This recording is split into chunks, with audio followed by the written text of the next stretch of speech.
दोस्तों एसटीईटी 2023 परीक्षा नहीं महाघोटाला है। अगर एसटीईटी 2023 का जब से विज्ञापन आया और अभी तक के घटनाक्रम को आप देखिएगा तो आप भी यही कहिएगा कि एसटीईटी परीक्षा नहीं महाघोटाला है।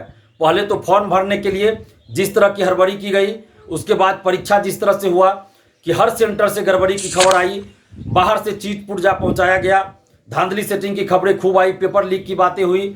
अब जब आंसर की जारी हुआ है तो उसमें भी 50 से अधिक प्रश्नों के उत्तर जानबूझकर गलत दिए गए हैं। ऐसा नहीं कि उत्तर गलत हो गया है, नहीं, 50 से अधिक प्रश्नों के उत्तर जानबूझकर गलत दिया गया है ताकि जो योग्य अभ्यर्थी हैं, जो पढ़ने वाले हैं, मेरिट वाले हैं, उनको फेल कर दिया जाए। क्योंकि एक दो क्वेश्चन का आंसर गलत देते तो हो सकता है कि फेल नहीं करते अभ्यर्थी, लेकिन आप सोच सकते हैं कि 50-50 क्वेश्चन का आंसर अगर गलत दे दिया जाए तो अभ्यर्थी तो निश्चित रूप से फेल कर जाएंगे, जो पढ़ने वाले अभ्यर्थी होंगे।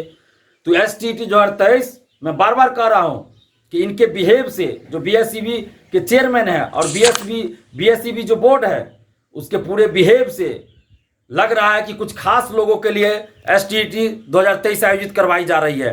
और यही वजह है कि अभी ये जानबूझकर 50 से ज़्यादा प्रश्नों के उत्तर गलत दिए गए हैं ताकि मेरिट वाले अभ्यर्थी बाहर हो जाएंगे, फेल कर जाएंगे, और आगे जो शिक्षक भर्ती होगी तो उसमें इन लोगों के जो अभ्यर्थी होंगे वो पास कर जाएंगे। ये शिक्षा माफियाओं की बहुत बड़ी सोची समझी साजिश है।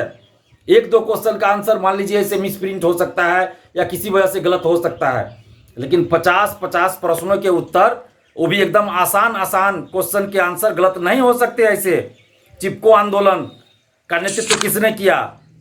ये आंसर दे रहे हैं इंदिरा गांधी ने किया, सभी लोग जानते हैं। सुंदरलाल बहुगुणा आंसर होगा। चिपको आंदोलन का उद्देश्य क्या था? सभी लोग जानते हैं, वनों की कटाई को रोकना था। ये आंसर दे रहे हैं साक्षरता। भारत का जनसंख्या की दृष्टि से भारत का विश्व में कौन सा स्थान है? ये तीसरा दे रहे हैं।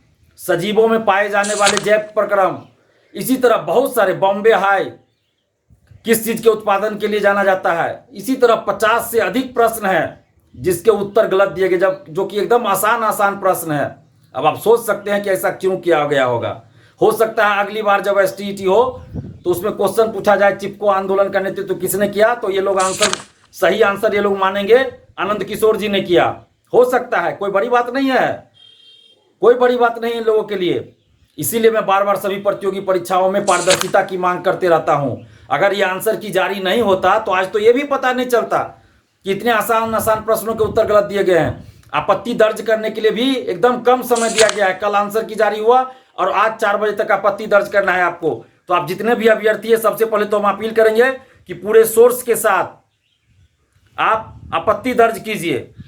लेकिन अभ्यर्थियों का फोन मेरे पास आ रहा है कि कोई 5 प्रश्नों की आपत्ति दर्ज कर दिए, उसके बाद उनका आपत्ति दर्ज नहीं हो रहा है, सर्वर काम नहीं कर रहा। कुछ स्टूडेंट्स बोले कि 10 क्वेश्चन का आपत्ति उन्होंने दर्ज किया, उसके बाद सर्वर ही काम नहीं उनका कर रहा है, यानी बीएसईबी का नहीं कर रहा है। और अभी 12 बजे के बाद तो बहुत अभ्यर्थी फोन करके बता रहे हैं ना कि सर्वर ही काम नहीं कर रहा है बीएसईबी का, तो फिर ये आपत्ति भी दर्ज कैसे करे? और इतनी हड़बड़ाहट क्यों है इनको? कम से कम 3 दिन 4 दिन 3 दिन भी तो समय देना चाहिए आपत्ति दर्ज करने के लिए। एक दो क्वेश्चन का आंसर गलत रहता तो ठीक है, एक दिन भी आपने मौका दिया तो ठीक है। 50-50 प्रश्नों के उत्तर आपने गलत दिए हैं तो कम से कम 3 दिन तो मौका देना चाहिए कि आपत्ति दर्ज कर सके।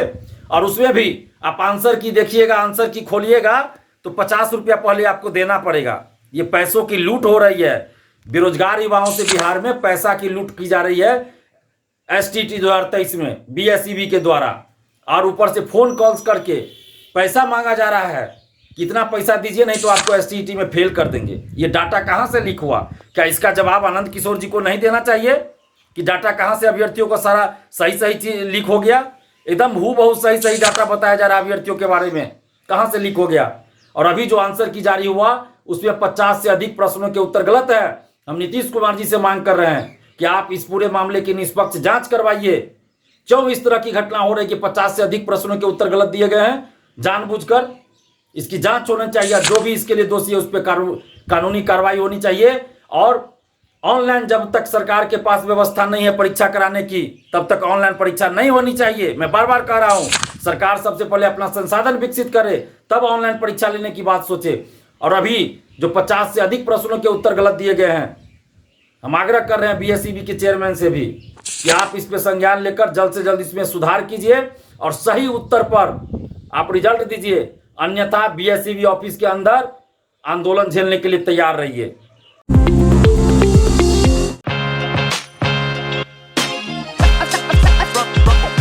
सिटी सेंटर सेक्टर 4 में स्थित रेनबो रेस्टोरेंट की तो क्या ही है बात। वेज एंड नॉन वेज उपलब्ध, fully air condition, hygienic food. हमारे यहाँ पार्टी की सुविधा भी उपलब्ध है। Quick food service, home delivery की सारी सुविधाएं उपलब्ध। एक बार अवश्य पधारें।